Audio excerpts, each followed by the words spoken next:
Quand emploie-t-on l'imparfait et quand emploie-t-on le passé simple dans un récit? Je t'explique tout cela juste après ça. Bonjour et bienvenue sur Prof de français.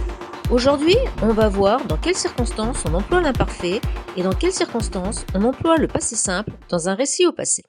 Alors ce qu'il faut savoir, c'est que le passé simple et l'imparfait sont deux temps dont les emplois sont très souvent liés dans un récit au passé. Ce qu'il faut que tu retiennes, c'est que dans un récit au passé, on emploie l'imparfait pour tout ce qui renvoie au contexte. C'est ce qu'on appelle l'action de second plan ou l'arrière-plan, ou pour la description. Et à l'inverse, on emploie le passé simple pour une action de premier plan. Exemple, il regardait la télé quand soudain, il entendit un bruit étrange dans la cuisine.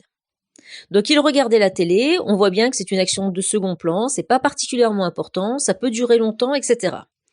Et ensuite, le passé simple est introduit par le quand soudain, qui marque en quelque sorte la brutalité d'une action qui va survenir. Et là, c'est un premier plan, on entend un bruit dans la cuisine. On passe alors au passé simple. Voilà, cette vidéo est terminée, j'espère qu'elle t'aura été utile. N'hésite pas à poser des questions en commentaire, j'y répondrai avec plaisir.